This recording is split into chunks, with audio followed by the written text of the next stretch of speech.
we'll go ahead and call the meeting to order for the MAPS 4 Citizens Advisory Board meeting. We have several items for individual consideration this morning. So first is to approve the minutes of the April 3rd meeting. Please cast your votes.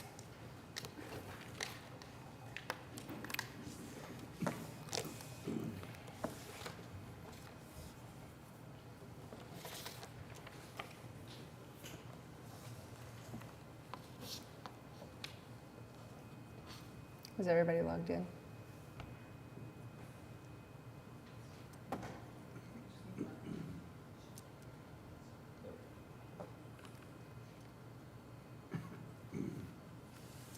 All right. Minutes are approved. Item 2B is to receive the MAPS 4 monthly financial report ending March 31st. David. Thank you. You have in your packet the financial report, as you said, ending March 31st, 2025. On the revenue side for the month, $10,870,824. Fiscal year, $108,765,930, and for total of $667,872,053. I want to point out that we remain 3.3% above the targeted collections. Very good. Any questions for David? Mr. Todd, about the financials? Great.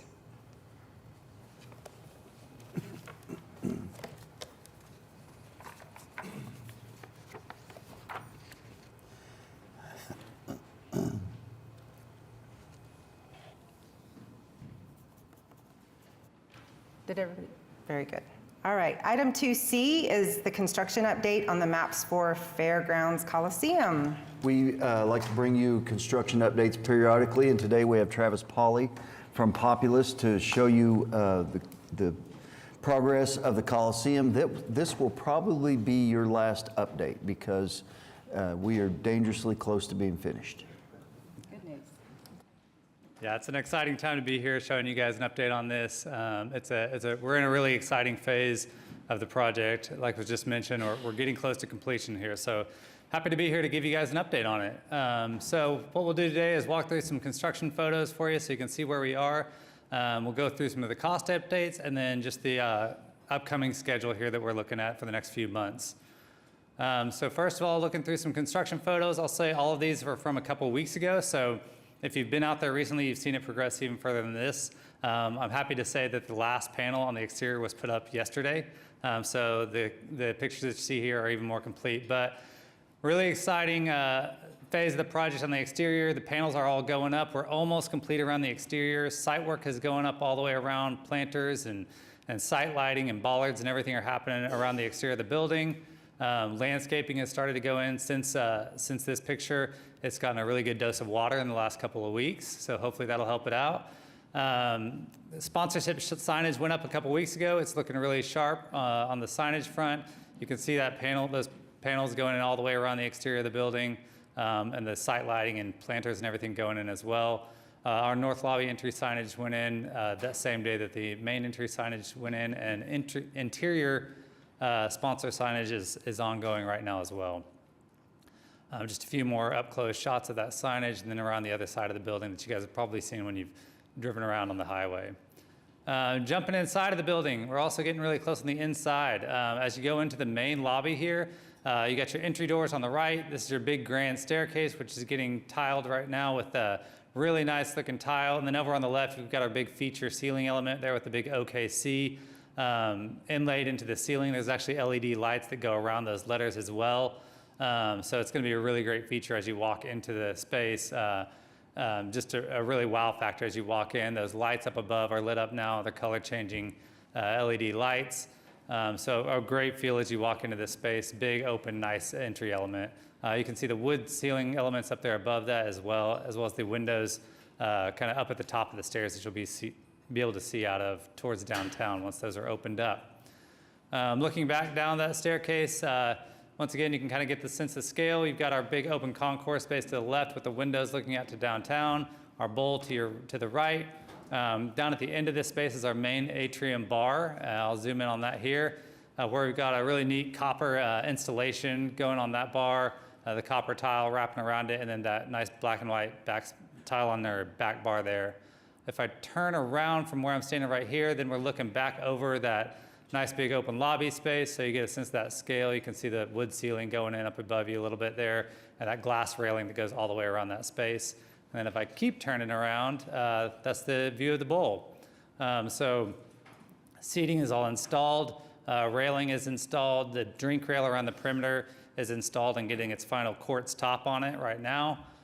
Scoreboard is installed and has been lifted up, so that thing is fully operational right now. I think I got another view of it. Yep.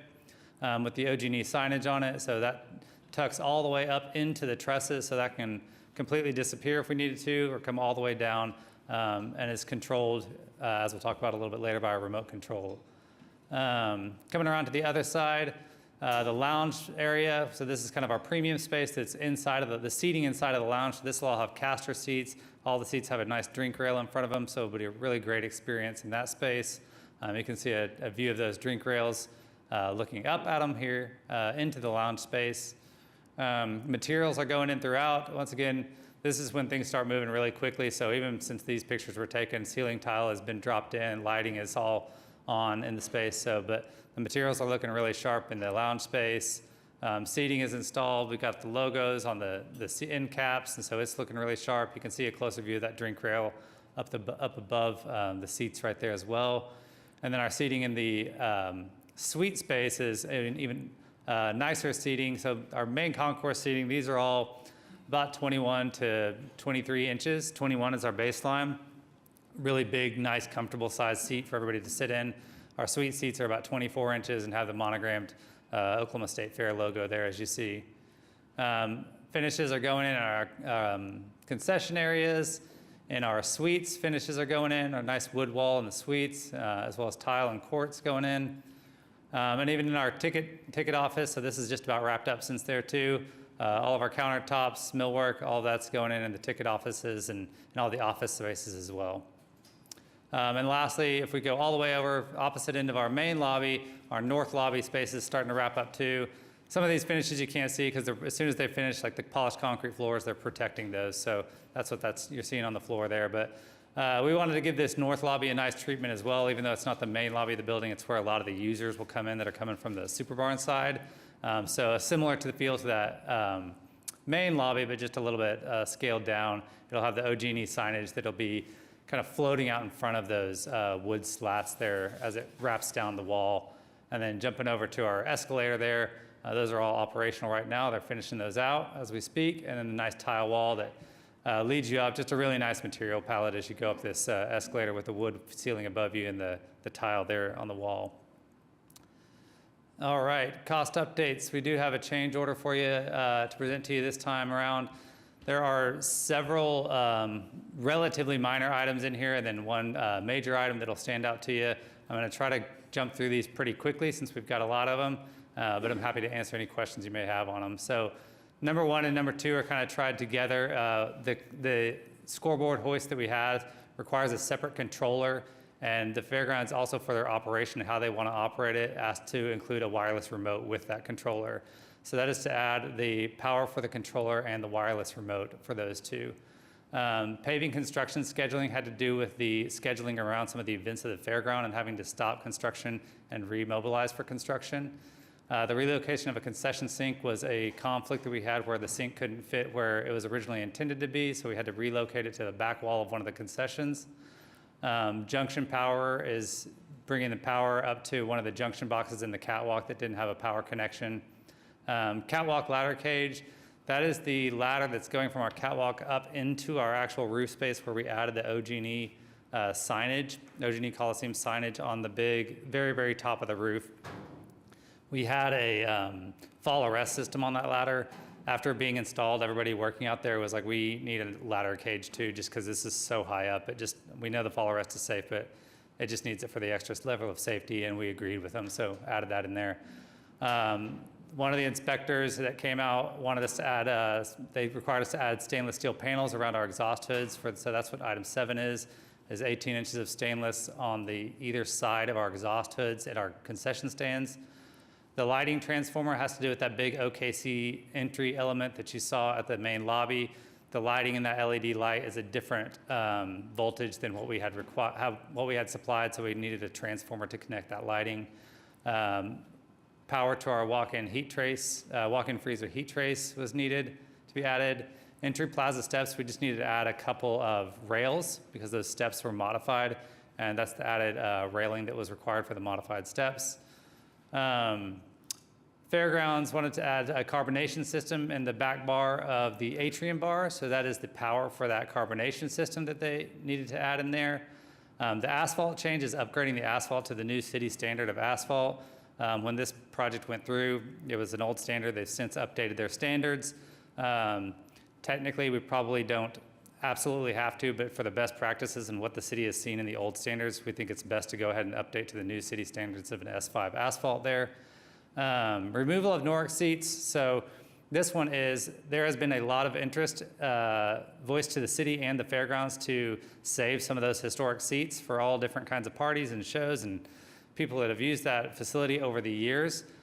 So they've asked Flintco to come in and take out, they've about 720 seats. They're gonna take out of the Noric, store on site at the fairgrounds for them to distribute out and use as they see fit for the city and the fairgrounds. And then the big one here is the Noric asbestos abatement. So we've been working through the asbestos abatement process. Really, the Mass Department has been working through this for a long time. Some asbestos was found in the upper wall panels of the Noric. It's hidden behind the wall panels. It's nothing we could have known about until they started taking stuff apart. They have to go in there and remove all that asbestos before the demolition of the Noric can occur. So that is a 30-day process that they've contracted with Intercon for to do that abatement process. It will start as soon as possible, as soon as the fairgrounds moves out of their last event and completely vacates the space. The asbestos abatement will start. They'll have 30 days to abate it, and then following that, we'll have our make safe to get ready for construction or for demolition, and then demolition will start shortly thereafter. So that is $719,000 for that asbestos abatement. Item 15 is an additional curb. This is actually related to a big VE savings that we presented you earlier, where we got rid of all of the sidewalks and curb where the promenade project is happening directly north of the Coliseum. We need a just small portion of that curb to come back in so we can pour our asphalt in the street up to it, so we have something to pour up to. And then overhead door operators, the actual motors for the 3 overhead doors at the loading dock were not included in the bid, so we need to get those motors included so that those things can be operational automatically. The power and everything is to them, it's just the motors that weren't bid with it. So all of that comes to $834,347 for change order number 16. All of the change orders added up. The total for all of them right now is $593,000. So I'm sad to report that this change order put us back in the positive. We've been in the negative with our change orders throughout this entire project, and I was really hoping we would be able to present that to you as a final underneath our bid price, but that asbestos abatement got us. So currently we are sitting at an increase of 0.66 above the original contract amount. The total increase over the contract amount, is 0.4% over the original amount, so less than 0.5% for our change orders to date. And none of this has changed our substantial completion date for the Coliseum, which is still scheduled for June 1st. Our schedule looking ahead, so everything that you see on that upper portion right there is ongoing as we speak. And all of it is really kind of finishing up lighting and ceiling tile. The chevron window installation that you see on the front facade, that's going to be the last thing that happens on the exterior envelope of the building. They wanted to get all the panels completed before they started putting that in there. Glass walls on the lounge will start going in. Final ductwork that's being installed right now. Final paint, landscaping as we talked about. And then our punch is going to be starting really here Friday. We're going to start punching the seats, and we'll be moving through the whole building with all of our different disciplines throughout the month of May to punch this thing out. Opening up on June 1st, and then immediately following that, probably before even that date, that's when we'll start that abatement of the Noric. So that'll go May to June, and then demolition of the Noric is scheduled to start in July and go through September. As soon as that is demoed and all cleared out is when we'll start phase 4, which is the show office that connects to the super barn. and then the Gateway of Champions Promenade that will connect the Super Barn to the new Coliseum. That's not part of your projects, but that's just so you know what's going on out there. That's all I got for you today. I'm happy to answer any questions you may have. Any questions? Okay. Seeing none, well, thank you so much. We'll go ahead and vote on item 2D, which is those change orders listed.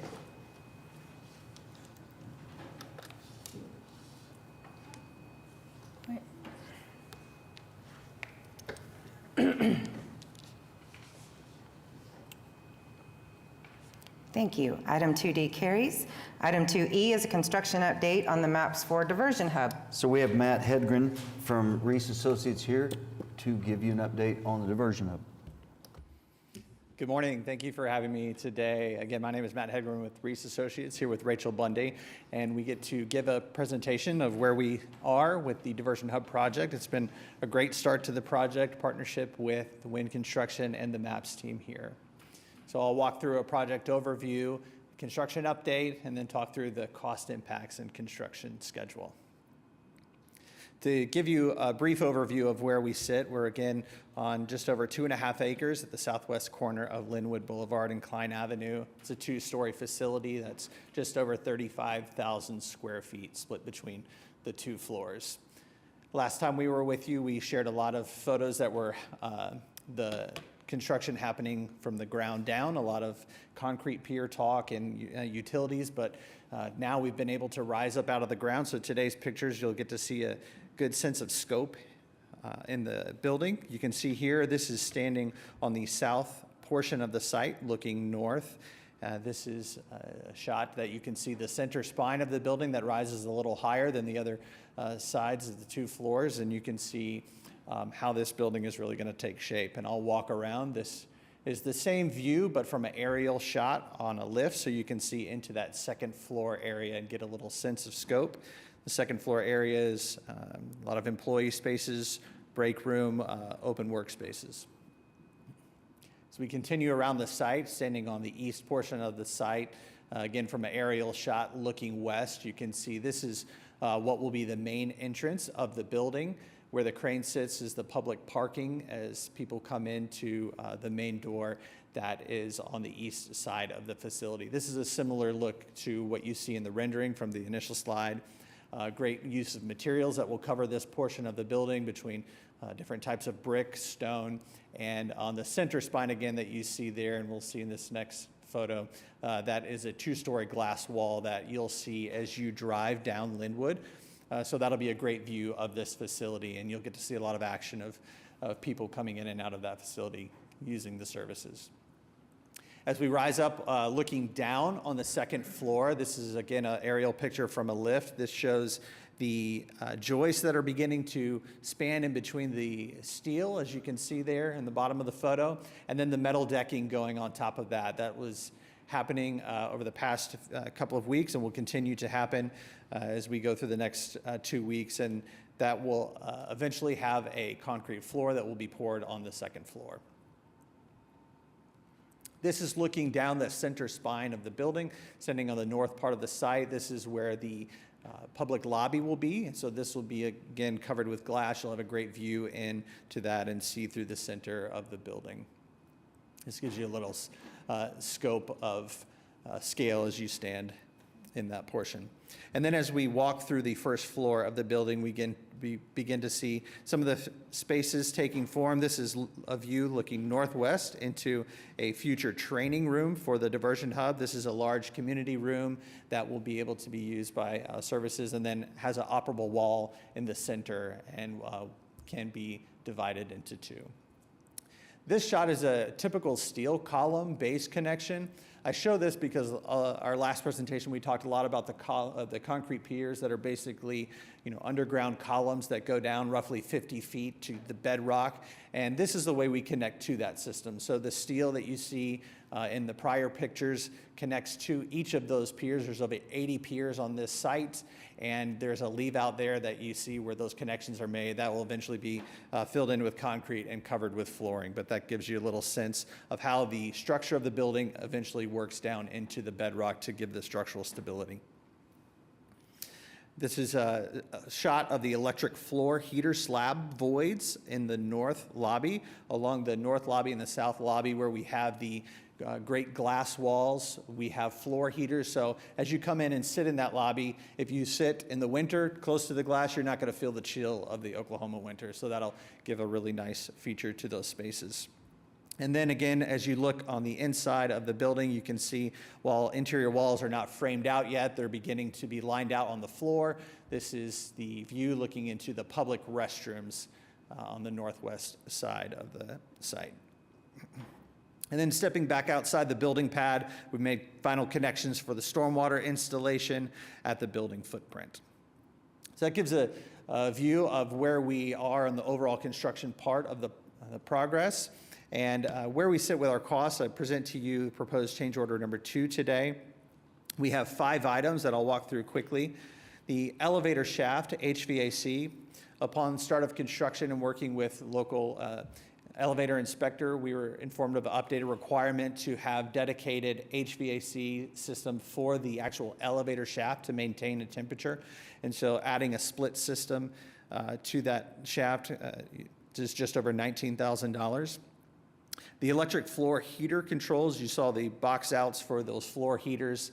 In reviewing technical data through the submittal processes we do, we were presented with updated information that had updated wiring and sensor needs to integrate those heaters into the building management system. So that's just over $10,000 you see there. The next item is a toilet partition product change. It was very important for the operator of the diversion hub for safety to have full privacy partitions in the public restrooms, meaning going from floor to ceiling with little to no visual between each partition. The initial product that was selected, upon reviewing everything in our shop drawings and technical data, it was not able to meet the requirements that the operator needed, and so that product was changed to a product called Scranton Aria, which then can provide the safety partitions that they need to be able to be full privacy. And then the last item is overhead roll-up door installation. In the back room of the donation drop-off for the diversion hub, there is a roll-up door. The energy code that we're meeting required an upgrade for that specific door to have door insulation so we can maintain the energy requirements for that. And that's just over $2,000. The total change order amount there you see at just over $48,000. And in addition to that, while none of these items had time delay to the construction process, as we went through these months of February and March, you can see there was 9 days that were added of weather delays, just all the rain and sleet or snow and sleet days from those months. So the substantial completion date changed from April 16th to April 25th, 2026.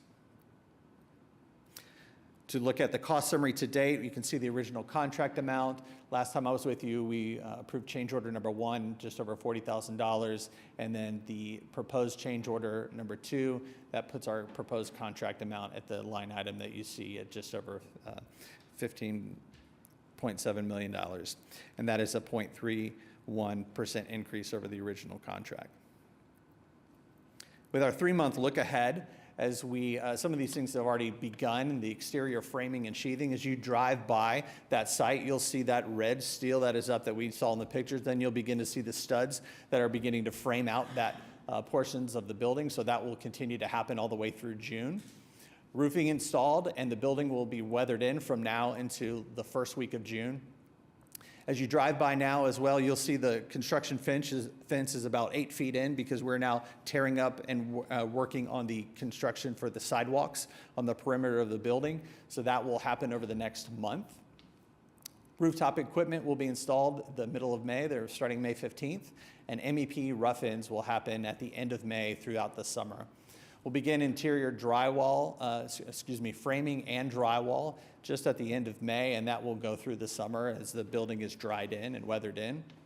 And then you'll get to see the glass come in and with the exterior storefronts and curtain walls starting at the beginning of June through the summer. And then as we look at the final item in the month of July, you'll begin to see the masonry products, the types of brick that come, and the stone products that will really begin to give you a good sense of what this building will look like. With that said, are there any questions? Any questions? Okay, Cian, thank you so much. Thank you. We'll go ahead and vote on item 2F, which is those change orders that he just went over.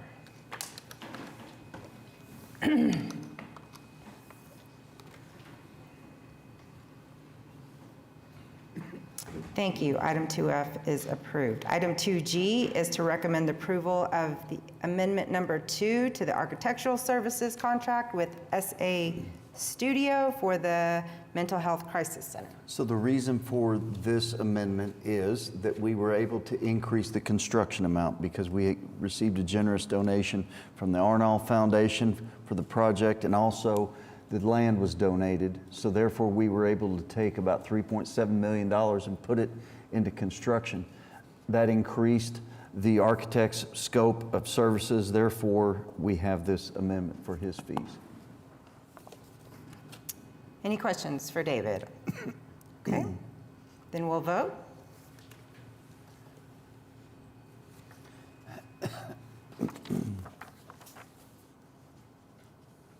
Item 2G passes. Item 2H is to recommend the approval of the real estate donation agreement with the Oklahoma County Diversion Hub, MAPS 4 Restoration Center, and accepting the special warranty deed. So everyone involved believes that it is a great idea to have the Restoration Center in close proximity with the Diversion Hub. And Arnall Foundation, again, with their generous donation, has offered to donate the land for the Restoration Center, allowing us to put more money into construction. So this is a receipt of that donation of land.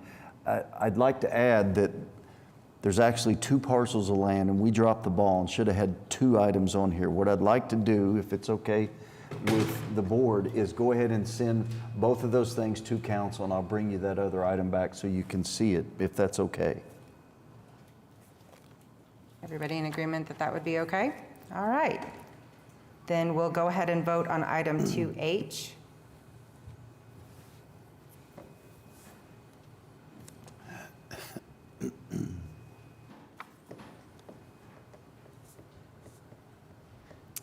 Item 2H is approved. 2I is to recommend the receipt of the preliminary report for the Clara Looper Civil Rights Center in the vicinity of MLK and Northeast 24th Street. So Colin Fleck from Bacchus Payne is here today to take you through the preliminary report for the Civil Rights Center.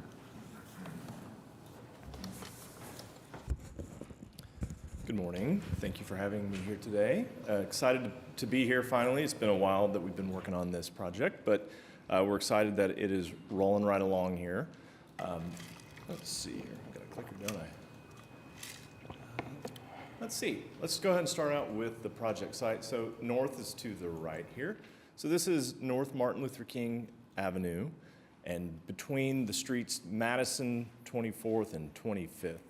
When we started out the project, we were looking at both of those sites having programming on it. So the primary structure is going to be on the southern site, and then parking and some exterior storytelling will be on the right-hand side here in your picture. We have gone through and done some public outreach with the community over the last months. We had a listening session at the Ralph Ellison Library in October a year and a half ago. And then there was a subsequent door knocking campaign, neighbors night out, handout of brochures and flyers to the surrounding neighborhoods. And so that has provided some really great feedback on the project and what folks are expecting, giving them an idea of what's coming with regard to demolition of the post office, which has already been taken down on the site. Just letting people know what's coming, trying to be good neighbors. The program of the facility was broken into several different buckets of square footage here. We've got kind of your lobby, entry, support spaces, education and public programs, because education is such an important part of the mission, and then building support, admin. Then the next 3 buckets of square footage were for exhibits and collections, which would be the storytelling and museum components, rental and events, because this space is going to have meeting spaces in it, and then a visitor and welcome center. And if you think back to that first slide, there was an existing gas station. The hope was to renovate that gas station. And you'll see that there's some blue dashed lines around these 2 on the outside here. Those are being planned for future phases right now. That is due to budget constraints. But we are doing everything we can to make sure that we've got in the budget money for storytelling exhibit components in this first phase. So what we've done is we've taken the building and we've made sure that we've sited it appropriately to have a future addition made to the building to accommodate the exhibits and collections. And that can be done at the same time as the visitor and welcome center is done. So we're trying to give ourselves as much room on the site here. So north is to the right in this image. And you'll see that the proposed building is shifted slightly to one side, leaving some green space on that south side. So that's where that future addition would be planned. We've also allowed for, on the east side along Martin Luther King, some green space that can come in with separate funds for some more exterior storytelling components, plazas, landscaping, monuments, placards, things like that. The majority of the parking is sited to the rear of the building and off to the north, and we intend to screen a lot of that with landscaping from the surrounding neighborhoods. The primary entry to the building will be along the north side there. You can see with the red arrow. The floor plan, we're going to walk through just these different groups of square footages first. So the blue highlighted areas here, you see the Freedom Hall and the pre-function gallery. These would be used for community events, private events. It is a dividable room that can be used. We can have conventions and exhibitions. We wanted to try and program as much flexibility into this space as possible. But it is a revenue generating source for the Freedom Center. Next are the community spaces highlighted in green. So they've got classrooms. There's a huge focus on education and making this kid-friendly. So we've got a maker class, a digital class, boardroom, and then a lounge and gallery. And you see these types of spaces and facilities like this. And we want as many of those to do double duty as possible with exhibition space. Up in the southwest corner is the administrative suite. And then our exhibit and storytelling spaces are primarily the pre-function gallery, lounge gallery, and then this main gallery hallway. And if you'll notice to the left-hand side of that gallery hall, we've got doors going out. That would be where that future addition would come in. So to start, it'll be doors to the exterior. In the future, it would be doors or no doors to a connector to the main exhibition space. But we do have $750,000 planned for interior and exterior storytelling components. This is a view from that northern parcel looking back to the south here. So on our right-hand side would be a lot of parking, but this is the primary entry. There's a commemorative donor wall there out front with the Freedom Center or the Civil Rights Center logo on it. We're looking at a combination of utility brick and fiber cement concrete panels that would be the primary exterior skin. And then this is a view from the southeast looking back to the northwest. This end cap are those classrooms, the maker and digital classroom and the board room. And so you can see there's some people standing out in front of that door. That's where that future addition would go. And then this is the primary view from the east facade. And the massing is intended to make the building feel more prominent, have more gravity to it, even though it is just a single story. You'll notice on the north side, there's a deep overhang cantilevering out just to bring a more monumental feel to that entry sequence. And then these are some of our interior renderings. These are just concepts. We do have an exhibit designer that is beginning their work here in the next month. And so this will largely change. These are just some ideas we wanted to present for how the space can be used. But we are working with Gallagher and Associates. They're an excellent and widely used exhibit designer. They do all of the Bombing Memorial Museum's work. And so they're well acquainted with the city. And so we're really excited to have them on board for this project. This is that main gallery hallway looking to the south. So you would go through this, and again, these are more ideas at this point. We could have display cases, or it could be digital screens. So they're placeholders to allow Gallagher to come in and design on top of. And then this is the pre-function space right outside of the Freedom Hall. So it can serve as gathering space, a dedicated exhibit space. We've not put any windows in it so that it can be light controlled for digital displays, light sensitive artifacts, things like that. And then there are pivot doors into the Freedom Hall that allow for those to be opened or closed if we have an event going on, so that the exhibit space could still be in use.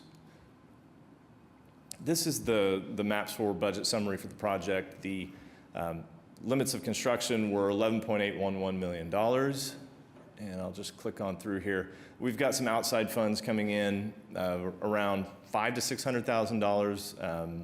That number is, we think, good for now. We're hopeful we've got some other funds coming in as well to help supplement primarily the exterior spaces. But we've been working over the last several months to really make sure that we've got enough in the budget for the storytelling components, because that's such an important part of this project. We've got a couple of alternates that we're looking at. Concrete storm shelter, we will have large groups of people here, and it is storm season after all. So we want to try and make sure we've got a space for those folks to go in inclement weather, especially if there are school buses full of children at the Civil Rights Center, a place just to keep them safe.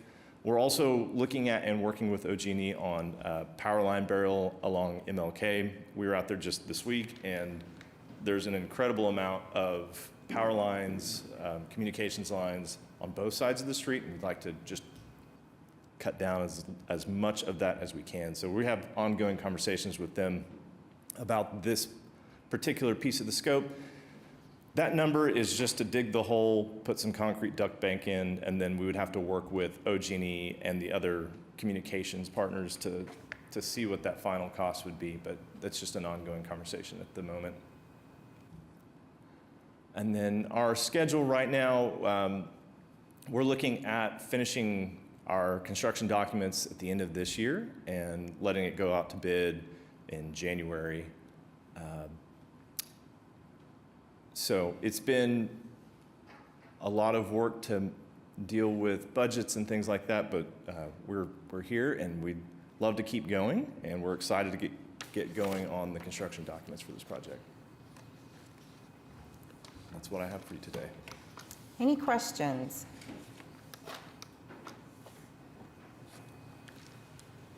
Seeing none? I have a question, sorry. No, go ahead, Chelsea. Thank you for the presentation. So excited to see this come together.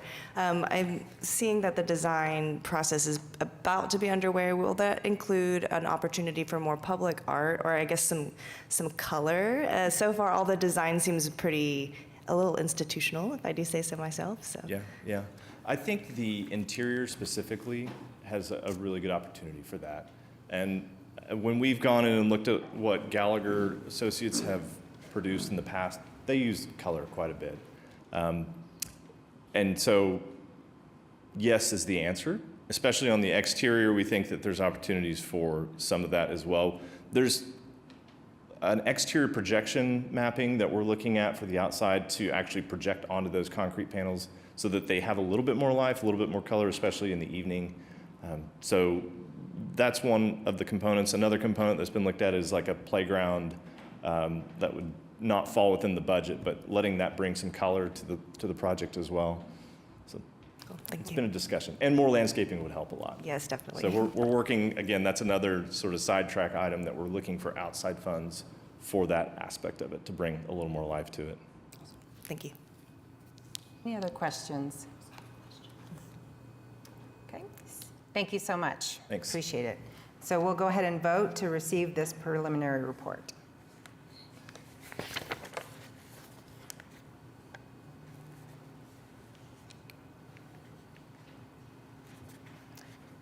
Great. Item 2I is approved. Item 2J is to recommend approval of a real estate acquisition agreement for property in the area of North MLK and Northeast 24th Street in the amount of $225,704.89. So this is the property that Colin just showed you on the preliminary report. It's currently owned by Urban Renewal Authority, and city needs to buy that from them in order to do this project.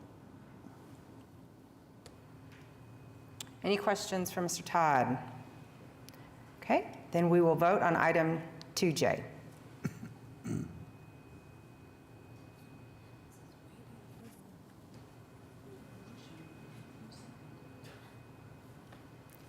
Great. Item 2J carries. Item 2K is to recommend the receipt of the preliminary report for the H.B. Foster Center.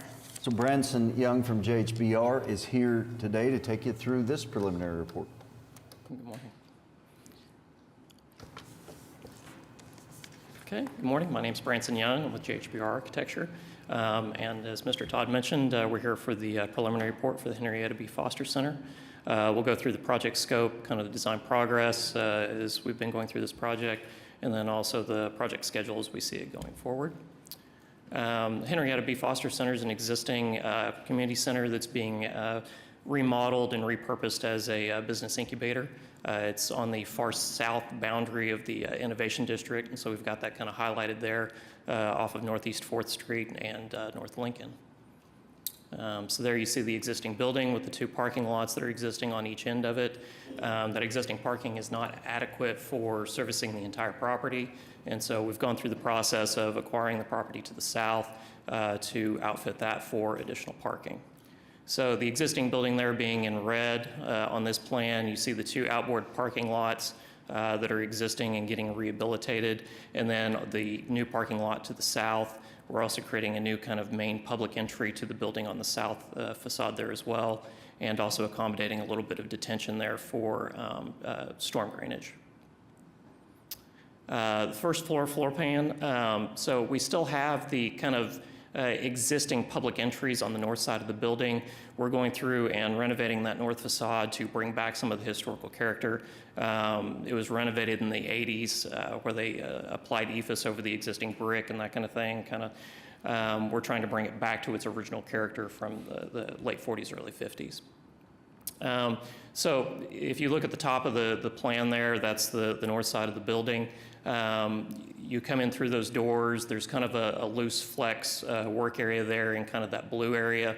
To the right of it are 3 new spaces. That is retail storefront that can be leased out to people that are going through the programs that are being offered in the facility, and they have an actual retail space that they can operate independent of the rest of the facility, so they can set their own hours and that kind of thing. In the kind of greenish blue color to the left-hand side of the plan there, that is flex office space. Desks, cubicles, small conference areas, those types of things, there's space allocated that people going through the program can utilize those in support of that as well. Kind of towards the middle of the plan in gray, we've got space allocated for a commercial kitchen that can support either the retail spaces or catering for the conference center or any of the other events that are happening within the building. Kind of there towards the middle of the plan, without any color coding, we've got new public restrooms, new vertical circulation. This building has 4 different finished floor elevations in it, and so tying all of that together with elevator access, stairwells, that kind of thing, that way every single square footage of this building can be used and operated and is ADA accessible. So that's kind of that component there. To the bottom left, we've got a portion of the existing gymnasium that we're maintaining and preserving. It's got the H.B. Foster Center center court logo that we're maintaining. keeping the goals, that kind of thing. So it becomes a little bit of a flex space that can be utilized for events. It can be utilized for people to actually just go and blow off steam, shoot baskets, host a yoga class, those types of things. So it's a space that flexes into the main lobby area and can be utilized for a bunch of different purposes. So I mentioned earlier creating a new kind of main entry point on the south side of the building with the new parking lot. That's that red dot at the very bottom. So you enter into the building, we've got an enclosed vestibule there, and then as soon as you go through those doors, you're met with a new reception desk where you can be greeted and directed to whatever portion of the building you're needing. And then finally, on the right-hand side of the plan, in kind of the darker blue color, that's the conference center space. It's got operable partitions in it, so it can be reconfigured to multiple sizes, whether it's 1 bay or 3 bays. So we've got some flexibility there as far as the size of groups and the events that are being held there. And then lastly, kind of building administration, that's that green area there at the bottom of the plan. It's actually 4.5 feet below grade, and so we had to provide elevator access and stairwells down to accessing those areas. Second floor plan on the north side, again, towards the top of the page. We've got area that's carved out for flex office space. There's also public restrooms that we're adding in that area up there. The green is kind of a break area, or with this space being wide open, there's an opportunity that it can also serve as event space and be supported with that break room area serving as refreshments bar, et cetera. In orange, we're creating a new connecting corridor that actually goes across the existing roof and ties together the north and the south sides of the building. It benefits us from an emergency egress standpoint, but also increases the ADA accessibility for the entire facility. Towards the south there, that's where the current gymnasium is. So we're building out kind of an upper mezzanine level there that ties into that new entry lobby space. We've got space allocated for a podcast studio as well. And again, just some flex lounge area. There's a catwalk that basically runs across going south that ties back into that new elevator lobby and stair. And then also some space for like a fab lab or maker space, which is that area in blue there towards the bottom. Exterior renderings, so this is the northeast corner of the building. You're looking southwest. You see the 3 little retail storefronts there with kind of a raised platform that accesses those. Those are made ADA accessible by a ramp that's kind of right there at the center of the image that runs up towards the central courtyard. We do have some areas allocated for public art, so you see the large murals and that kind of thing. Those are placeholders, but those would be allocated for that public art component.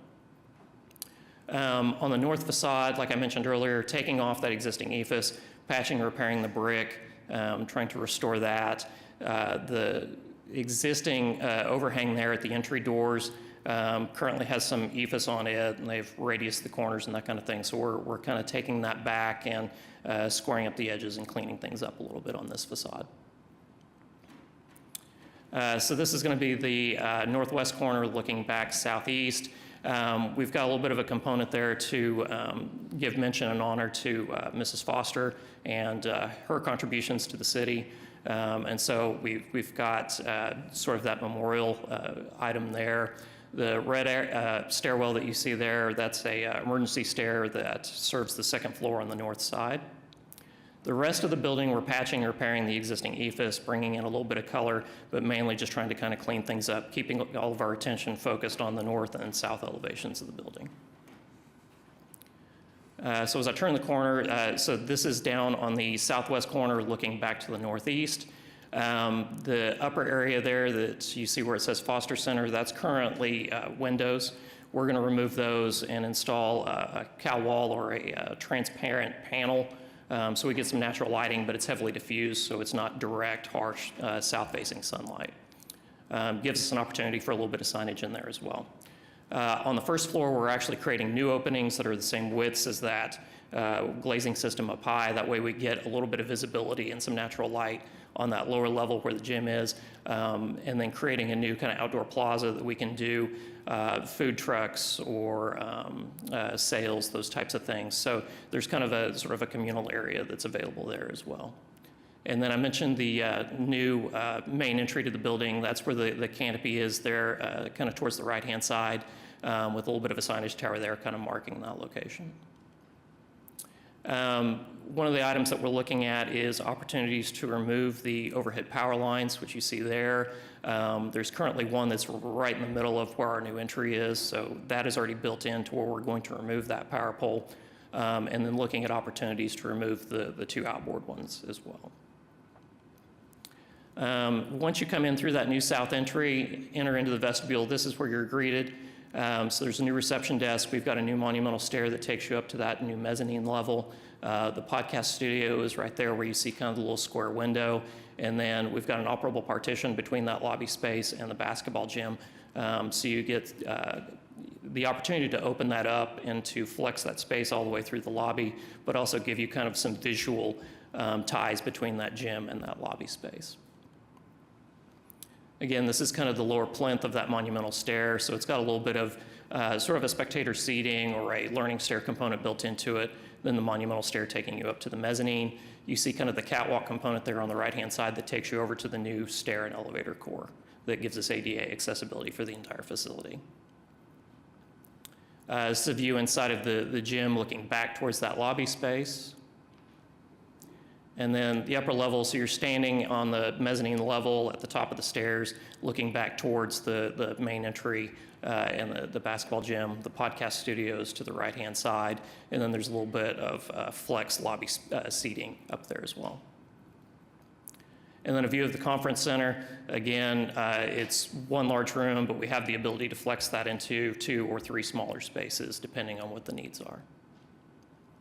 So project schedule, like I said, we're presenting the preliminary design report today.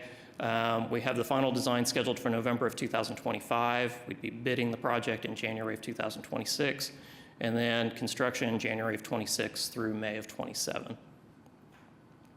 Project budget, our design budget was $12,254,600. We have an already completed early demolition package, so the interior of that existing facility has already been demolished. It's currently sitting there as just a shell.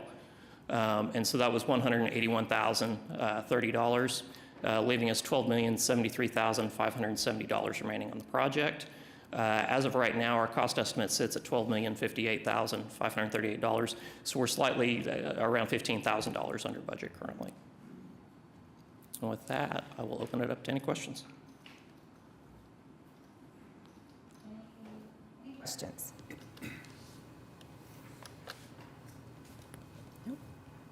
Okay. All right, thank you. Thank you so much for being here. Then we will go ahead and vote to receive the preliminary report for the H.B. Foster Center.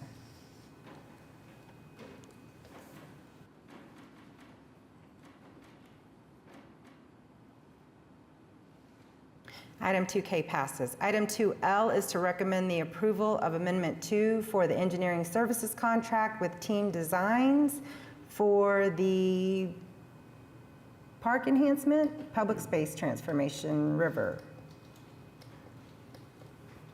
Right, so this is the river projects we have down there. The river projects required permits from Corps of Engineers, and not knowing at the time when we negotiated the contract what that would be, this is to cover those fees they paid them so that we could keep the project moving, and are just simply looking for reimbursement of those fees. Any questions for Mr. Todd? Okay, seeing none, we'll vote on item 2L.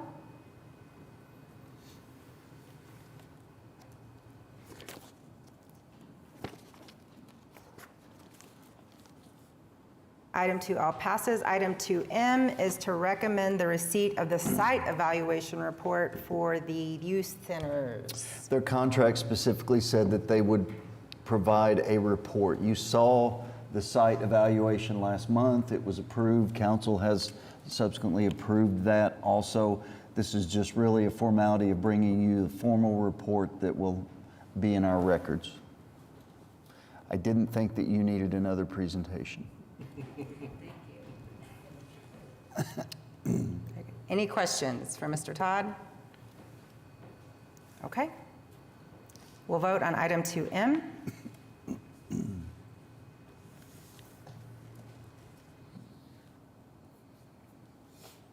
Item passes. Item 2N is to recommend the approval of engineering services contract with Kimley Horn and Associates for the neighborhood and community parks phases 1A, B, and C in the amount of $2,227 and $200 something. So this is part of the Parks Master Plan. You approved that master plan, and this is for that first phase of projects plus Washington Park, and it's for the design of that. I don't know what else. There's a handful of parks in there, and it's the start of about 5 different phases. Okay. Any questions for Mr. Todd? Okay, we'll vote.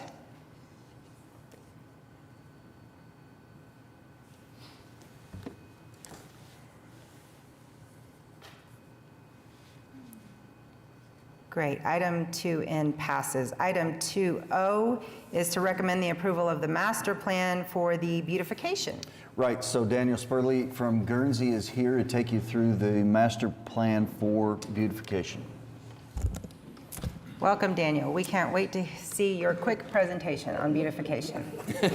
Thank you for having us, and I will make sure that it's pretty quick. If I'm going too slow, feel free to tell me. So again, representing Guernsey, so we've actually been working on this project for nearly 3 years now. I started 2 years ago, so that gives you an idea about how long this effort has been going on. So the project budget is $32.9 million, and so what we're going through today is essentially how we're recommending that money be spent based on the recommended projects in that MAPS beautification resolution. So what you'll see on the screen before you is what was adopted in the resolution, and these are really ideas, and so the resolution said but not limited to, and the idea behind this is it's major corridors, connections, and really looking at beautifying kind of the first impression that Oklahoma City has on others and within the residents as well. So to summarize our engagement summary, 3,500 surveys. We did like 9 pop-up events. Then from there, we also did 3 focus groups, and you'll see here that we had 24 different organizations represented across those 3 groups. Really great opportunity to get some focused feedback on what beautification means to different groups and how it's perceived throughout the community as well. Then we had 2 different public open houses. This was an opportunity for us to really be out there in front of the community, answer questions directly, and try to get a little bit more in-depth response on how the community feels beautification should be handled according to this resolution. We asked a bunch of different questions, and what we were trying to do here is ultimately hammer down on what beautification is. That is extremely lofty, very confusing, and as we continued, we began to realize that you have to ask very targeted questions in order to get a real response. And so once we started hammering down, what you'll see here is the role of beautification across the different wards. And what this told us is that once you start asking targeted questions, people do tend to see beautification in a similar response. There's obviously a little bit of difference in terms of how these people probably prioritize those, but you can see that a sense of playfulness, anchoring gathering spaces, strengthening neighborhood identities, and then also promoting tourism and economic development were kind of those key tenets of what our community sees the purpose and role of beautification. Then we started to ask, based on the list and the potential projects, how do you think these things should be prioritized? What are the things you want to see? This is probably my favorite, is what are the best words to just describe Oklahoma City's future? Walkable, safe, and green were the top 3 responses, which I have to say I was surprised by, but very encouraging and exciting to see how beautification can play a role in these larger achievements. Then we also want to get like an actual representation of physical places and things that people want to see within Oklahoma City, but also within the beautification projects. So these were the 3 places that we found that Oklahoma City residents really take pride in. I think an interesting fact is that you have Scissortail Park and Myriad Gardens that are much more destination oriented. So we all know that there's not as much housing around these, and these are definitely places that people visit and go to intentionally, whereas those local districts probably play a bigger role in the everyday life of residents in Oklahoma City as well. So to summarize that, we know that the residents wanted a bang for your buck approach. They really wanted to see this be focused on sustainable. So that's not just plants, but also just the long-term sustainable nature of the projects and how they would be maintained. I think that was a big component of what we wanted to bring into the projects. And then some of the other things, prioritizing that low cost maintenance landscaping, prioritizing public space opportunities, so looking at how we can provide more opportunities to connect residents, and then also connectivity between our districts. So from here, we developed a vision strategy. Our 2 really primary principles were creating people-centered places and then beautifying those connections, which we really feel like is represented in that resolution. And we think that these 2 kind of pillars allowed us to develop a kind of thoughtful approach to beautification, but not minimizing the opportunities in the design phase. So from here, we developed kind of 5 principles and things that we thought would be good to measure the success of projects moving forward. So that's people, promotion, purpose, sustainable, and connection.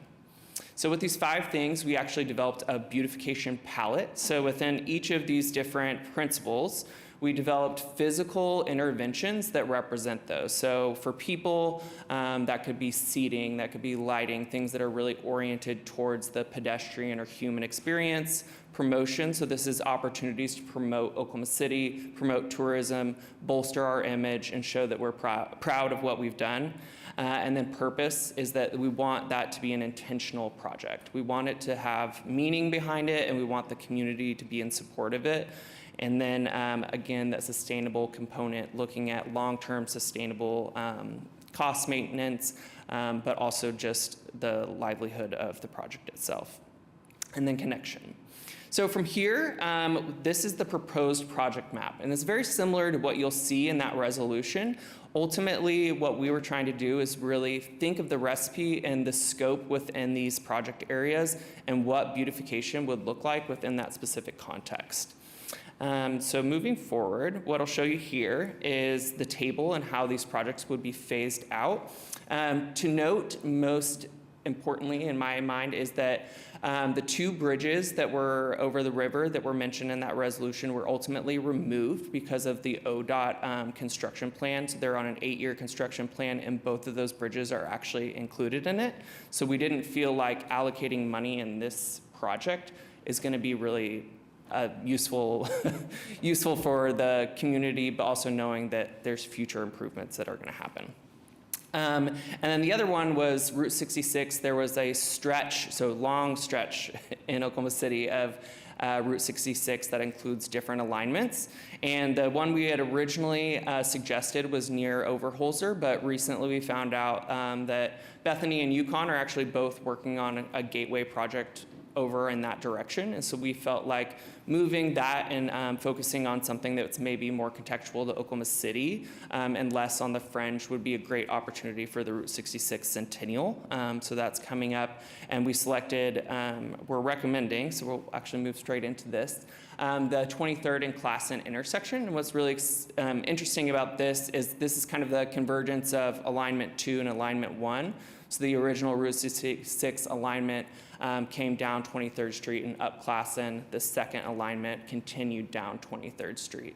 But we also all know that we have 2 really exciting landmarks here as well. We have the Milk Bottle building and then also the Gold Dome. So knowing that this is potentially going to be a big destination and attraction during that centennial, we think that a public art sculpture here would be a great opportunity. And I know that David Todd and myself and Randy have had conversations about having those funds go to the arts and culture department and having them actually seek out the artist and work through that process, since this is going to be more of a sculpture and public art piece.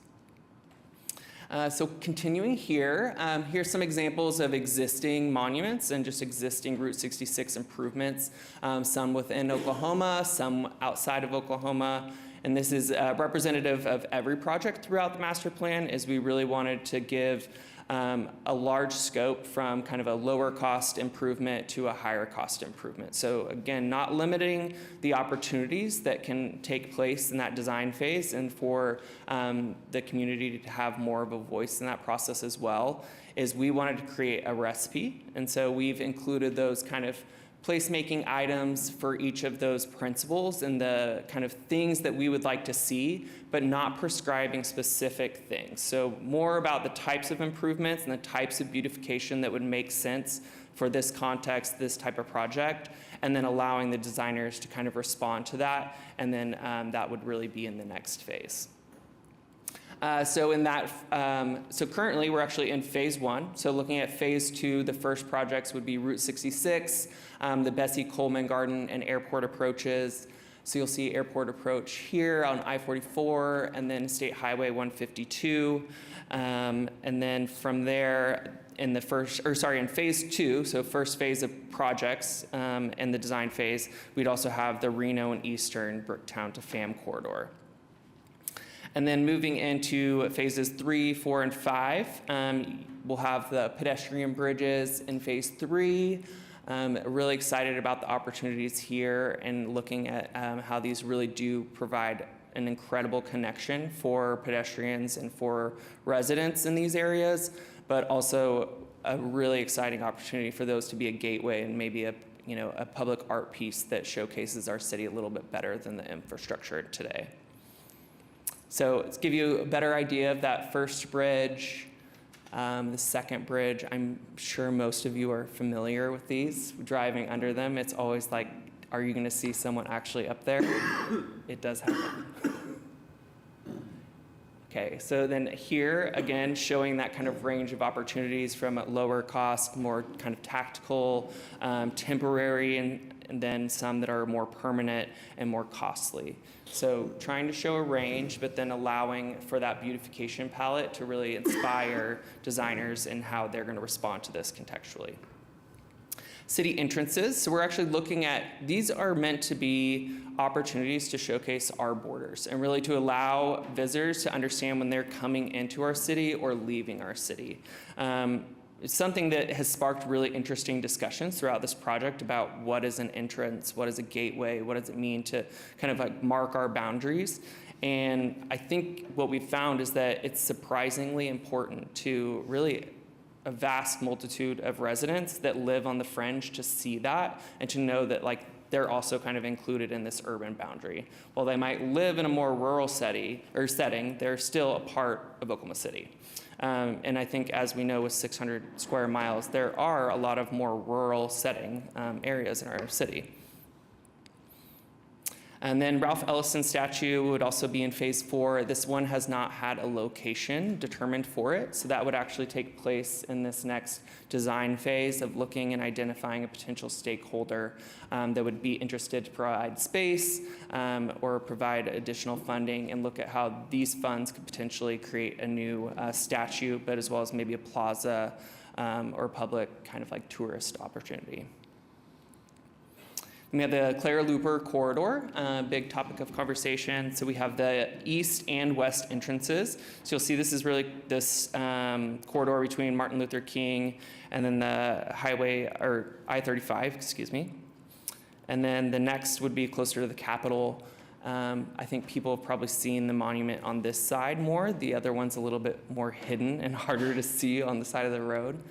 But great opportunities here for the Clara Looper corridor.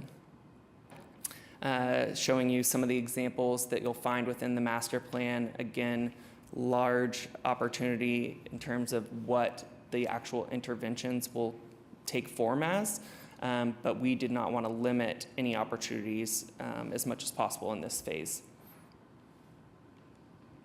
And then lastly, we have I-40 and Council Road, so great gateway opportunity here over by the outlets. Also a very primary gateway and heavily trafficked corridor. So this will be a very visible project, but we're excited to see what could happen here also. And then I-44, Portland to Classen. I think most people have probably traveled this and can recognize that it's in need of maintenance, maybe some updated infrastructure, but I think a little just touch of maintenance and paint and potentially removing some of the old chain link fencing on top. I think a lot of these things could have a big improvement in this area as well. And then we have I-240, I-44 to I-35, another great corridor. And I think here we'd really love to see a creative kind of lighting opportunity, so increasing that safety, increasing visibility, but also trying to improve the experience of people passing through.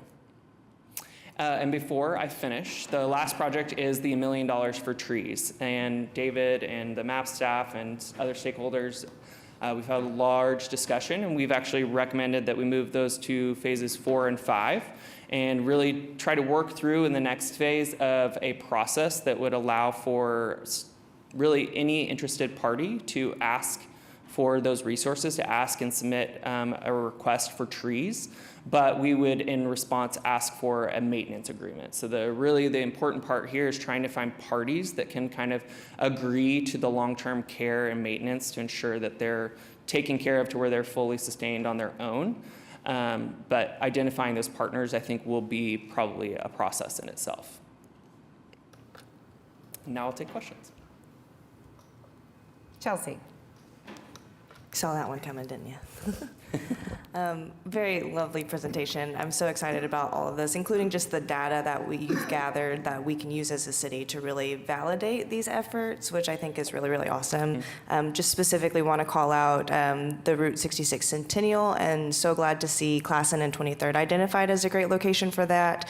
I know the Asian District and Uptown 23rd Street districts have been working really hard to make sure that corridor is really welcoming as a tourist destination, so this feels right in line with that, and especially as Classen is undergoing some other TIF financing and some longer-term transit-oriented development. I think that this is a really great decision, so thank you for that. And just as an update to that process, Uptown 23rd's streetscape should be going to bid in next year at the end, about halfway through the summer. So hopefully this will also be complemented by a really beautiful streetscape on 23rd, complementing all of this Route 66 effort. So thank you so much. That is really exciting, and I didn't know that, so thank you, Chelsea. I think, interestingly enough, I would also like to point out that I believe the BRT station is one of the most ridden stops as well, or the most popular stops is at 23rd and Classen. So I think great opportunities lie ahead for that area, and excited to see it happen. Any additional questions? I do have one on the tree situation. Yes. Are you looking for like neighborhood associations or like business improvement districts to really hop on to do that? We really haven't got all the details on that, but those could be some possibilities. Now, they'll have to be in public right away. They can't be in somebody's yard or on private property because I already it is asked David if I could have some. City construction. But one of the most important parts of it is somebody who can maintain them. Okay, good. I think there's a lot of groups that probably would fall into that category. I think the key component will be the financing, which I think through this we found is really the kind of pivotal piece for trees is they're expensive and they're a lot to maintain, and even our city has been strained in the past. So we want to be thoughtful about who gets these trees and how they're going to be allocated. Very good. Thank you so Thank much you. for being here. We Appreciate appreciate it. it. With that, we'll vote on item 2O, which is to approve the master plan for beautification.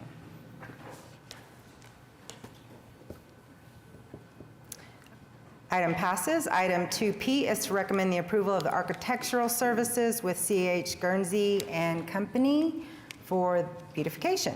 Right, so seeing that master plan now, we have identified the phase 1 of the improvements, and we've negotiated a contract with Guernsey to start design of that phase 2. The purchase of the land at 23rd and Emma King was phase 1, so this is officially phase 2. Anyway, the first group of projects that we'll start designing. Any questions? Very good. We'll vote on item 2P.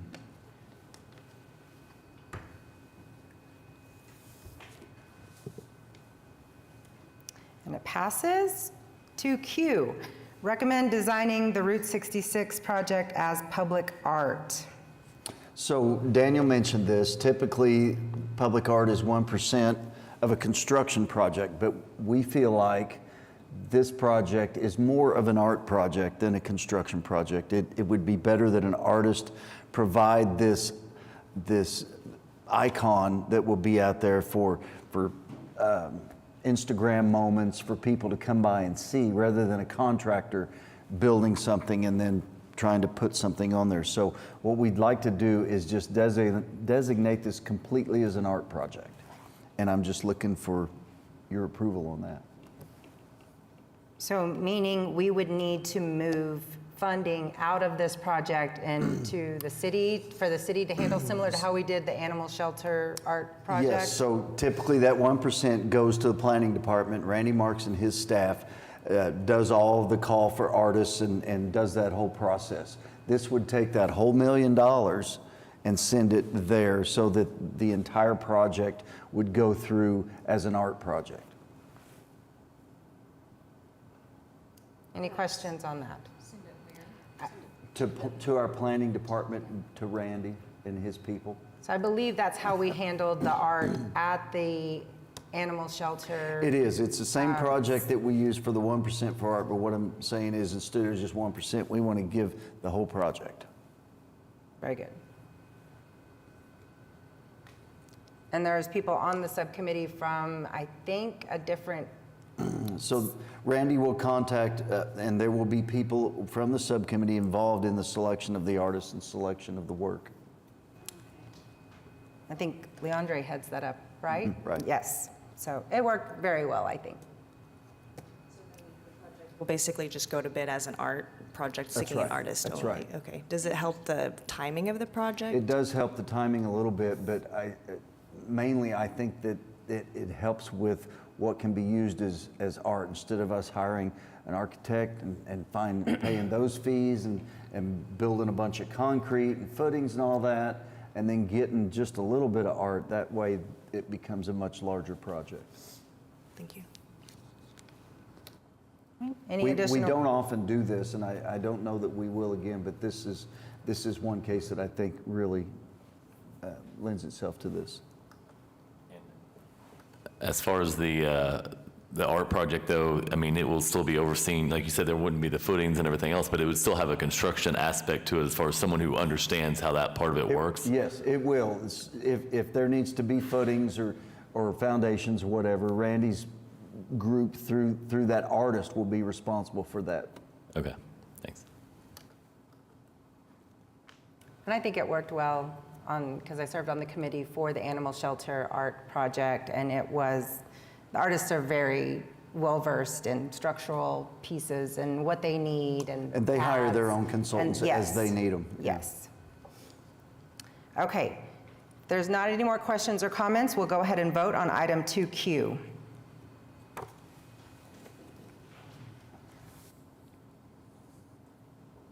Great, item passes. 2R is to recommend the approval of engineering services contract with Kimley Horn and Associates for bus stop improvements in the amount, to increase it by $50,000. So when we negotiated this contract, remember that it's 250 different sites, and what the engineer wanted to do at that time was survey each one of those sites, and that was exceptionally expensive. We felt like that it could be done by photographic aerial photo means, and for the most part it was, but what that does is when you don't have details on a sheet to give all of the construction details, they spend a lot of time in the field going out and talking to the contractor and explaining to them what they want and how it needs to be done. they've spent an inordinate time, and we expected this, in the field, and this is to compensate them for that time that they've spent in the field, instead of spending probably 25 times this amount doing all that survey. It was really a big number because it's so many sites and it costs a lot to get surveyed. Any additional comments, questions? Okay, we'll vote.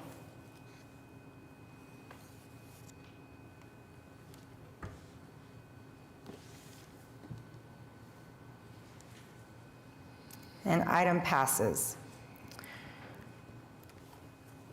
Item 2S, recommend approval of sidewalk alignments for phases 3A, B, 4A, and B for sidewalk and related amenities. So it's time to start looking at 2 more phases of sidewalks. This will be the last presentation of the day.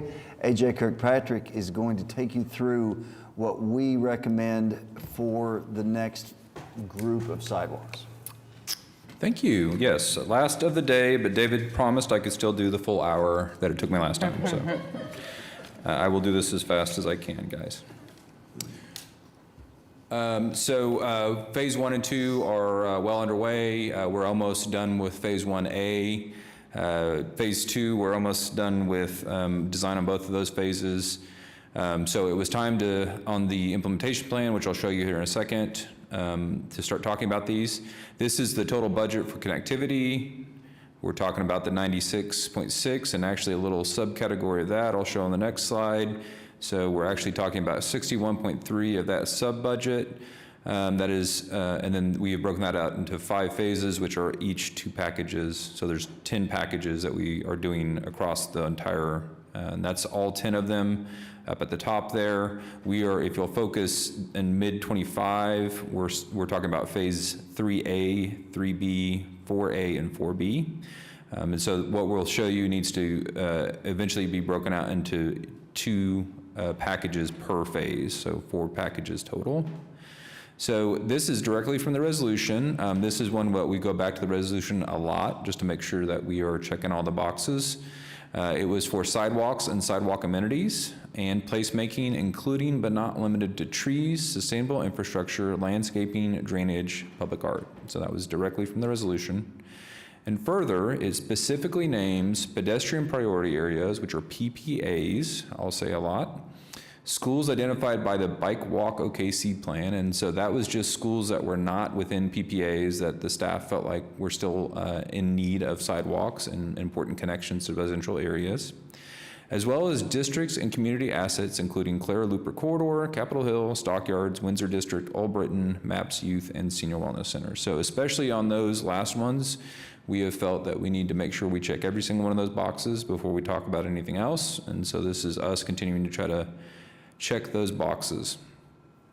So you may be aware that Bike Walk OKC plan was recently updated in 2024. We originally had 10 areas and they increased in that update to 20 areas. Most of the priorities that we're showing are coming from those original 10 just because they were kind of first up in the queue.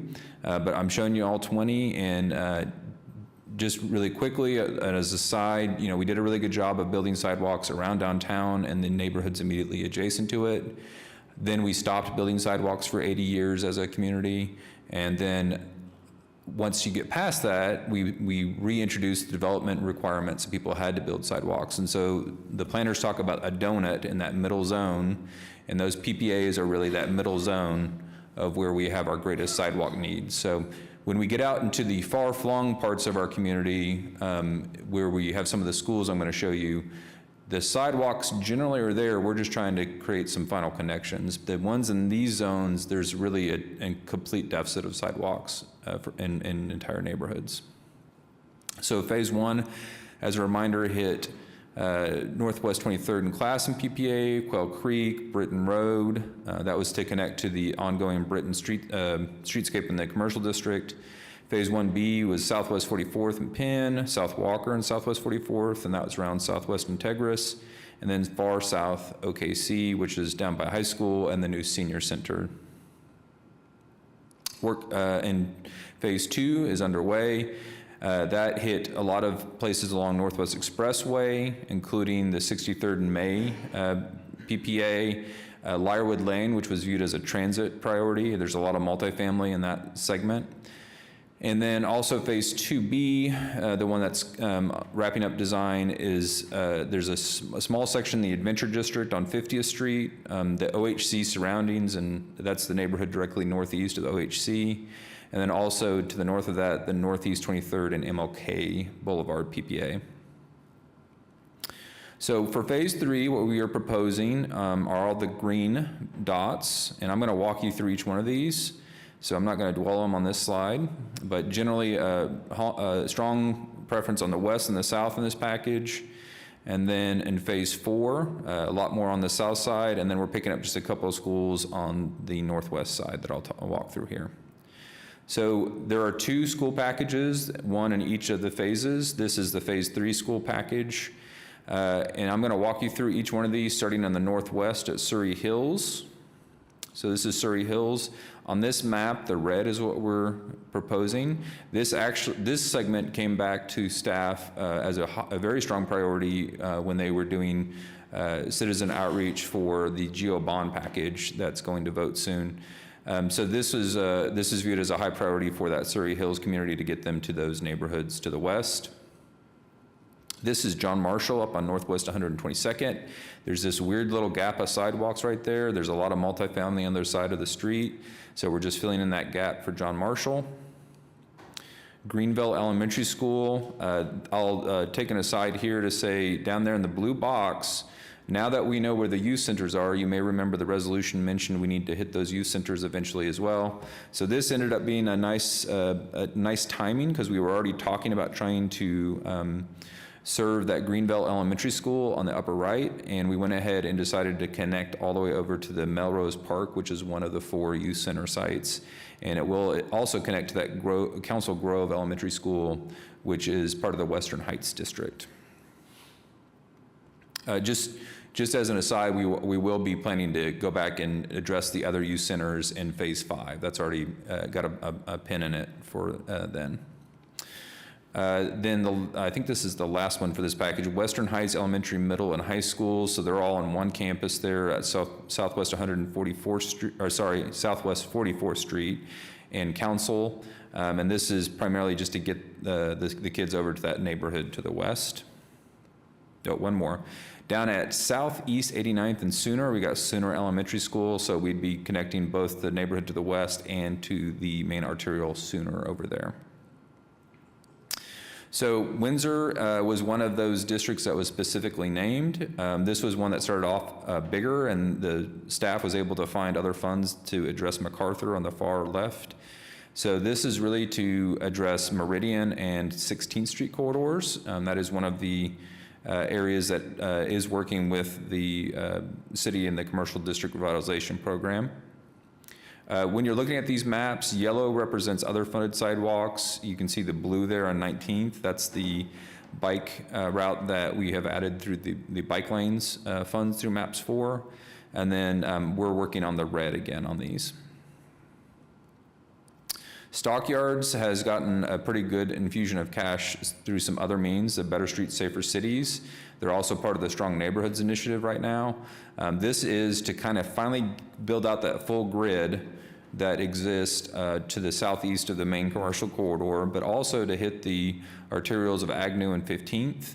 And I'll mention that OCHA, the Housing Authority, is also working on a Choice Neighborhoods grant that they've been doing some master planning of how to improve that Will Rogers public housing project just to the north of the park there. And so we're building a little bit of a link there on Indiana to help connect to some of those improvements. And then lastly, that green trail is that abandoned rail line that is still progressing towards having a bike facility down it and eventually across the Oklahoma River on the existing rail bridge. Metro Park PPA, so this is directly west of downtown. You'll notice that you saw the diversion hub on a previous presentation, and you also had an item on the restoration center land there. So this will be an important link for both those projects. This is also a neighborhood to the north, Metro Park, that recently went through the Strong Neighborhoods Initiative, got lots of sidewalk improvements interior to the neighborhood, and this was just one last piece that the staff felt really strongly that if we could get that rest of Linwood, it would really help finish out the work that they've been doing up to the north. West Reno, this one came to us primarily from Embark. You can see all the little dots along the way. Those are bus stops. And that photo shows you what most of those bus stops look like right now with those, we were debating desire paths as the right term for that. But basically people are having to walk through the grass to get to those bus stops. That is a very highly used bus corridor because of the OKC Indian Clinic, and you have a lot of transit-dependent folks that are using it. So the good news is that there are already plans to build out that Reno and Meridian intersection. So we would be connecting to that work through other funds, and we'd be able to get potentially all the way over to MacArthur, hopefully.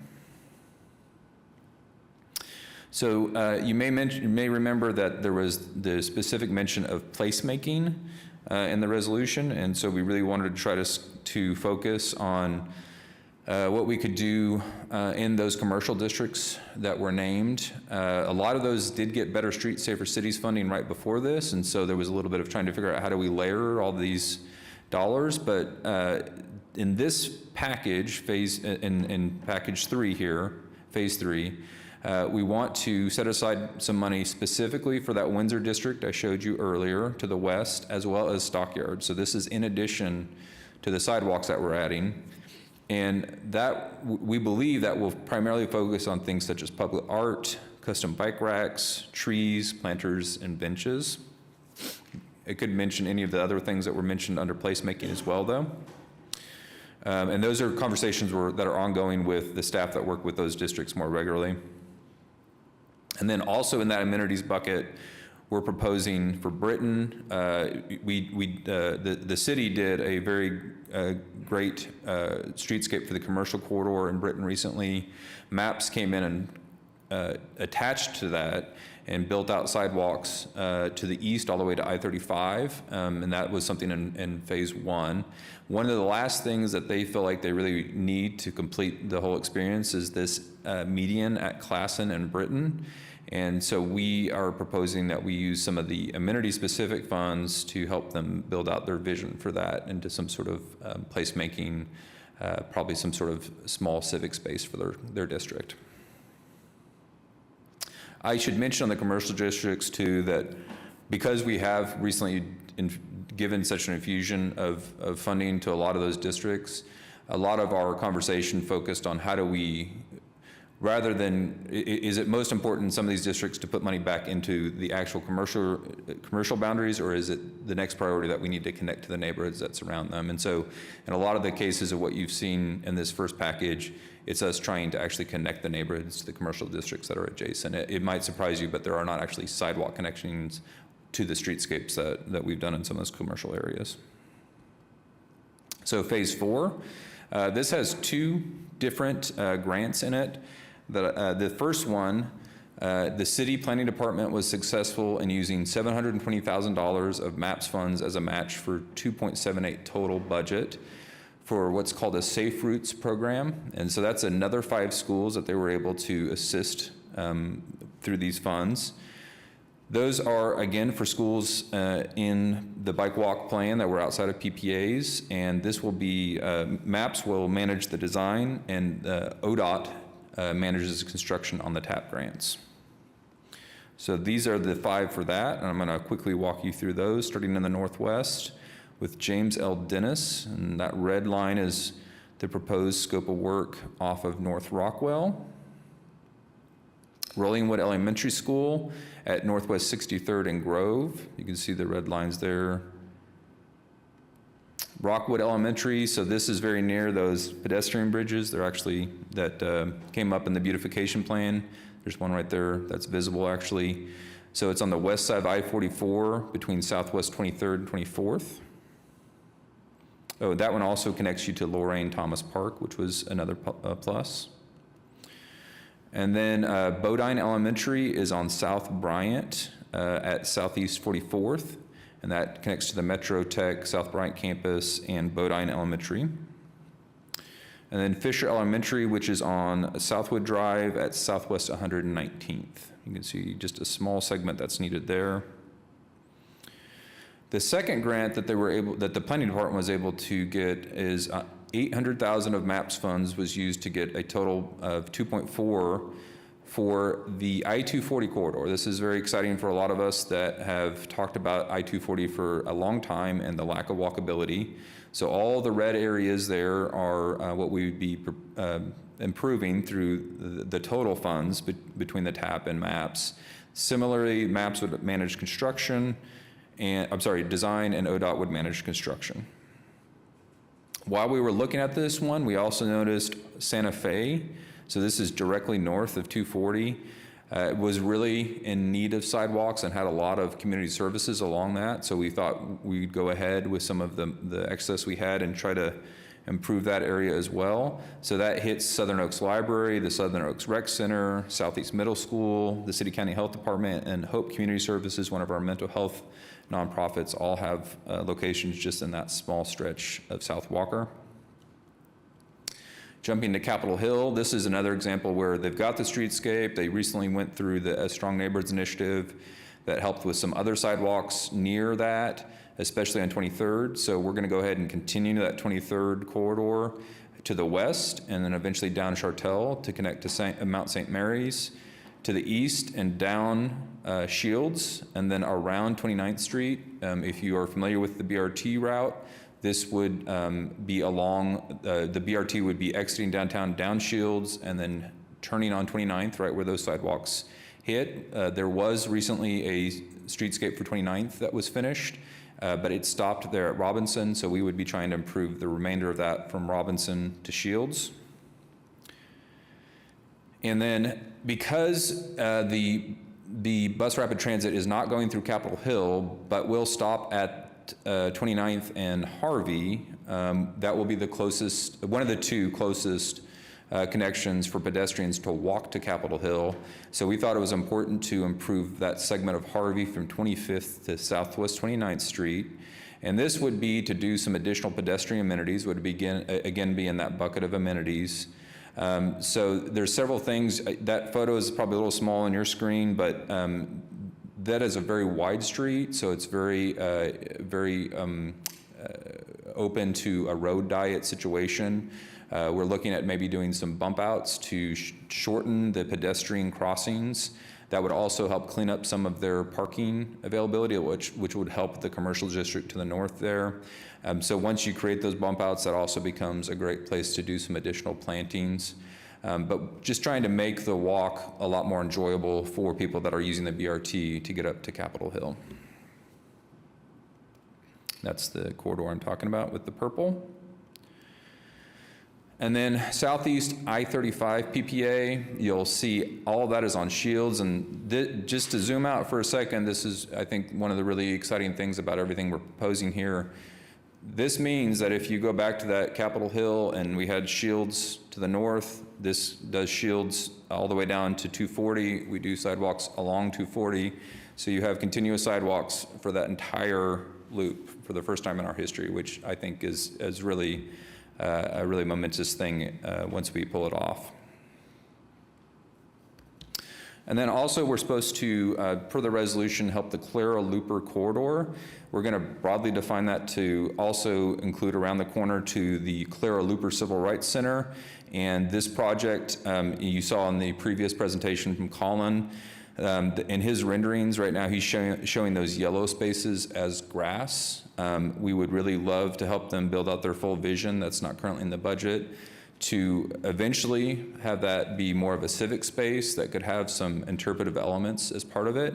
So we're putting a segment of this money to help build out those sidewalk adjacent civic spaces, basically to help get the concrete, pavers, planting beds. It won't do anything above that. We're gonna have to keep looking for additional funds to build out the rest of the interpretive elements, but at least continue to layer on to this project. And then a second bucket specifically for the Clara Looper corridor. This is one of the later Better Streets, Safer Cities projects. So it is in preliminary report right now, and so we're very closely watching with staff. I know that they came in with a lot of wants for that corridor, and so they, with the steering committee, are currently wrestling with what all they can get into their scope. And so we're very carefully watching that to see if there's something that we can do once they've identified everything that they're going to do for that corridor. So that's a summary of 3 and 4. On the map there, 8.21 in phase 3 of construction, 8.22 in phase 4 for 16.43 of maps. They were able to match that with another $3.5 million of those grants that I mentioned. So in total, we're looking at almost 19.93 in construction between those two different pots of funds and the 2 phases. So I think that is it. Any questions about the sidewalk alignment? I have one quick question. The additional grants that came through on phase 4, were those the ones that came through ACOG? Yes, sir. Okay, thank you. Okay. Any additional comments, concerns? All right, then we'll vote on item 2S.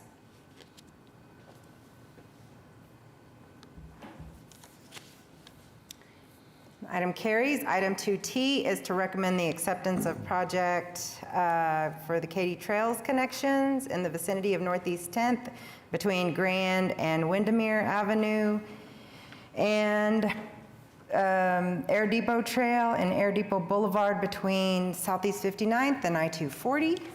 Right, this is the MAPS 3 project that you have assumed, and the projects are finished and ready for final acceptance. Any questions, comments? Okay, I have one more quick question. On the trails, specifically over at Air Depot, is the trail construction tied to the crosswalk signage? At 59th? Actually, no, not at 59th, down at 240? Yes. Okay. I'll just verify they're done tomorrow morning. Is there something missing? Well, the signage hasn't been operable. Now, I haven't looked at it in probably a couple of weeks, so I'll Okay. just look at it, make sure it's Okay. done. That'll work, thanks. Any additional comments, questions? Okay, we'll vote on item 2T.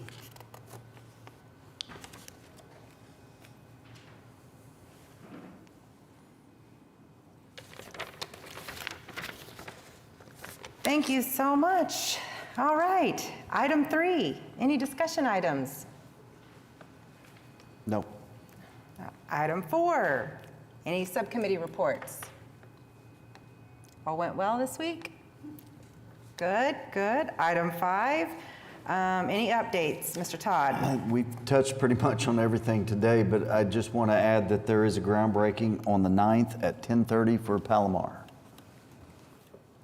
On the 9th of May? You should have gotten an invitation. Okay. If not, I bet you can email Mr. Todd, and he will get it to you if you did not get that invitation. Very correct. Item 6, informational items. We've got the real estate donation agreement with Midtown Hill for the Family Justice Center. Right, that's just what it is. That is tied with some TIF work, and that is going to council on Tuesday. And so it's not something we need to vote on. That is correct. All right. Okay. Item 7, any comments? Any citizens to be heard? Nope. All right. Any additional comments from the board? City staff? No. Great. We are adjourned.